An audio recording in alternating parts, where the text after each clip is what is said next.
विद्यार्थी मित्रों, सुप्रभात। कक्षा 9वीं इकाई क्रमांक 2 पाठ क्रमांक 6 निसर्ग वैभव, कवि सुमित्रानंदन पंत, इनकी कविता के बारे में आज हम चर्चा करने वाले हैं। कुदरत ने हमें निसर्ग यानी प्राकृतिक वैभव दिया हुआ है। हमें जो संपत्ति दी हुई, सौंदर्य, निसर्ग रम्यता, जितने भी प्राकृतिक घटक हैं, ये हमारे लिए एक वैभव, ऐश्वर्य का काम करते हैं। और यही एक भाव जो इन्होंने निसर्ग वैभव इस कविता के माध्यम से व्यक्त किया हुआ है। सुमित्रानंद पंत जी छायावादी युग के 4 स्तंभों में से एक माने जाते हैं। इनका जन्म 20 मई 1900 कौसानी इस स्थान पर हुआ। इनकी मृत्यु 28 दिसंबर 1977। ये प्रकृति के साथ साथ मानव सौंदर्य, आध्यात्मिक चेतना के भी कुशल कवि माने जाते हैं। इनकी प्रमुख कृतियां वीणा, गुंजन, पल्लव, ग्राम्य, चिदंबरा, कला और बूढ़ा चांद, ये उनके काव्य संग्रह। हार ये उनका एक उपन्यास है। 60 वर्ष एक रेखांकन, आत्मकथात्मक स्मरण संस्मरण इस नाम से भी प्रसिद्ध है। निसर्ग वैभव कवि कहते हैं, कितनी सुंदरता बिखरी प्राकृतिक जगत में ईश्वर, टपक रही गिरी शिखरों से जर, लौट रही घाटी में लिपटी धूप छाह में निस्वर। कवि कहते कितनी सुंदरता बिखरी, बिखरी यानी फैली, प्राकृतिक यानी नैसर्गिक, जगत यानी दुनिया में, ईश्वर यानी भगवान। टपक रही, टपकना यानी गिरना, गिरी यानी पर्वत, शिखर पर्वतों की ऊंचाई से झर रही, गिर रही, लौट रही घाटी में लिपटी धूप छाह में निस्वर। कवि कहते प्राकृतिक सुंदरता का वर्णन कवि कर दे। प्राकृतिक सुंदरता का वर्णन करते हुए कवि का कहना है कि ये ईश्वर, तूने जो प्राकृतिक नैसर्गिक निर्मिति की, वो निर्मिति बहुत ही सुंदर है। पर्वतों के शिखरों से, जो गिरी यानी पर्वत है, उसके शिखरों से झर रहे झरने, जो पानी गिर रहा है शिखरों से नीचे की ओर, कभी घाटियों में लौट रहा है तो कभी धूप छाह होते हुए चुपचाप आगे बढ़ते जा रहा है। कवि का कहना है कि भगवान ईश्वर इस प्राकृतिक जगत में, प्राकृतिक दुनिया में आपने कितनी सुंदरता बिखेर दी है। इतनी सुंदरता, उसमें से कवि एक उदाहरण देते हैं कि पर्वतों के शिखरों से झर रहे झरने, ये पानी के जो झरने हैं वह गिर रहे हैं, कभी घाटियों में लौट रहे, तो कभी धूप छाव से होते हुए निस्वर चुपचाप आगे क्या कर रहे, बढ़ रहे। ये भगवान तूने इस प्राकृतिक जगत में इतनी सुंदरता बिखेर दी है। उसमें से एक उदाहरण उन्होंने पर्वतों से गिर रहे झर्रे झरनों का, और ये उदाहरण देते देते वह कहते हैं कि वो झरने लौट रहे कभी धूप छाव से होते हुए, लेकिन कैसे निस्वर। निस्वर का अर्थ होता है चुपचाप क्या कर रहे, वह आगे बढ़ रहे।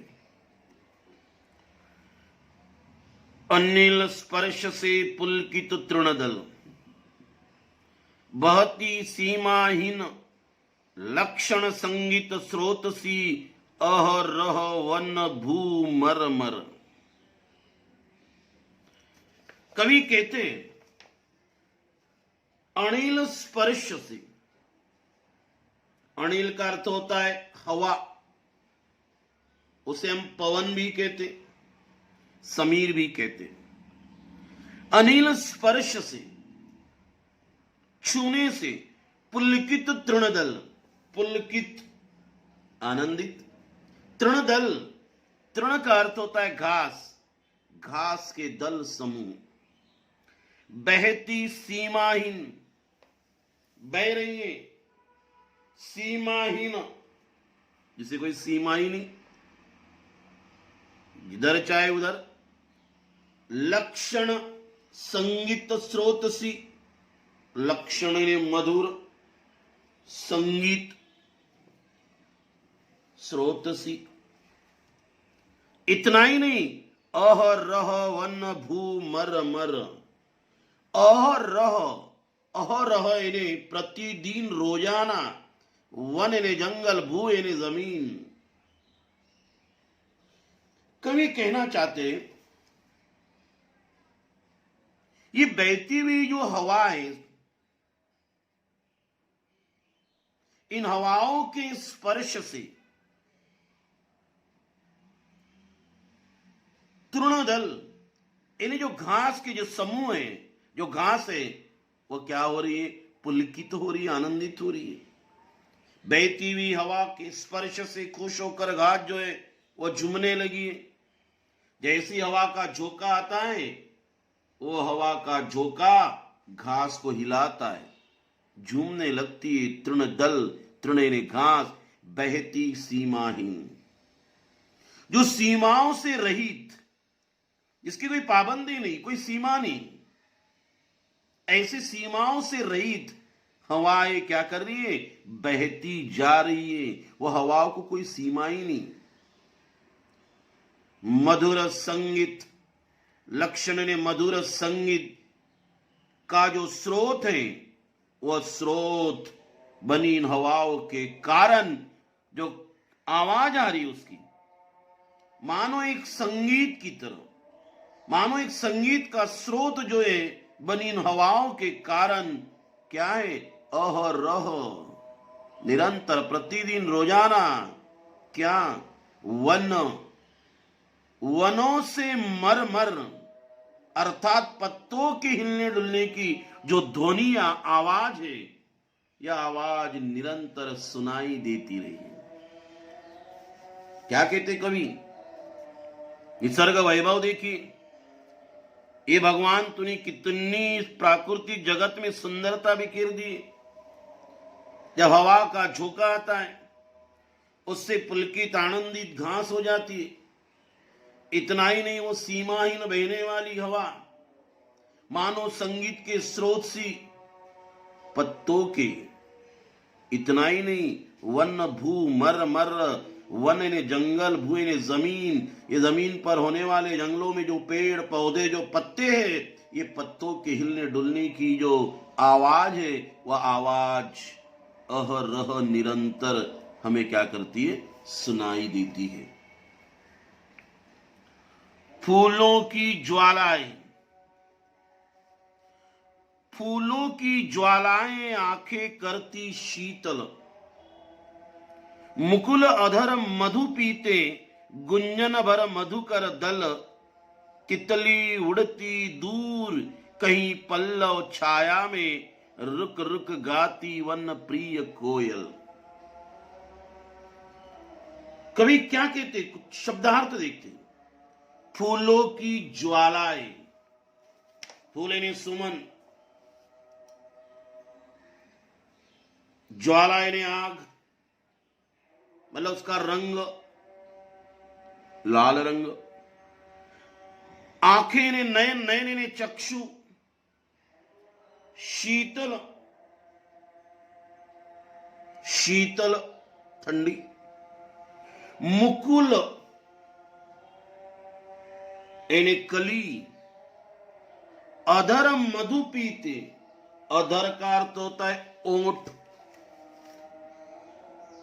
गुंजन कर मधुकर दल, गुंजने वही आवाज भौरों की,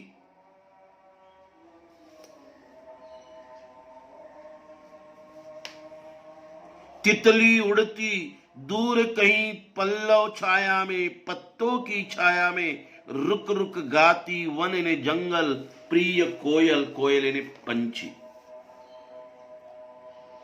फूलों की ज्वालाएं, कभी कहते रंग बिरंगे जो फूल है, अभी ज्वाला यानी वो लाल रंग के फूल, हमें क्या करते हैं, आंखें करती शीतल। जंगल में जिधर भी नजर दौड़ाओ, वो जो लाल रंग के जो फूल है, रंग बिरंगे, मैं कहूंगा भैया रंग बिरंगे जो फूल है, ये फूलों को देखने के बाद हमारी आंखों को क्या मिलती है, शीतलता मिलती है, ठंडक मिलती है, आंखें हमारी तृप्त होती है। इतना ही नहीं, मुकुल अधर मधु पीते, मधु रस से भरी हुई कलियों का रस, जो भौरों का दल है वो क्या कर रहा है, अपने होठों से उस मधु को प्राशन कर रहा है, पी रहा है। इतना ही नहीं, तितलियां उड़ती,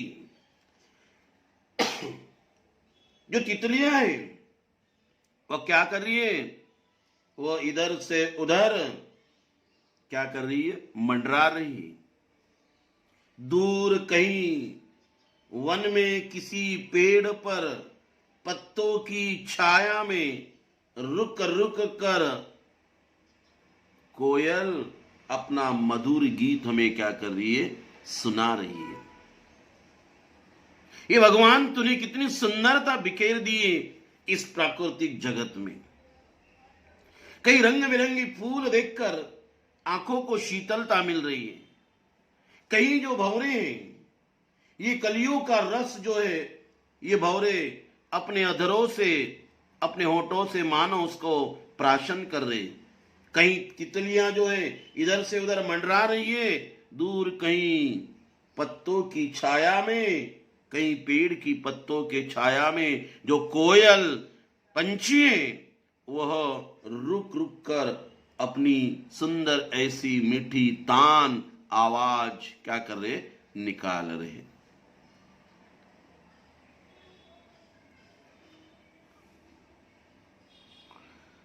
लेटी नीली छायाएं,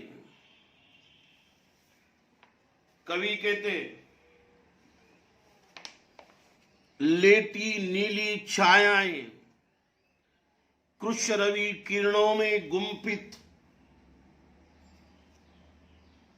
कृष्ण का अर्थ होता है तीक्ष्ण, रवि का अर्थ होता है सूरज। दुरारो भांति ढाले, दुरारो भांति ढाले, निश्चल तरंग सी स्तंभित,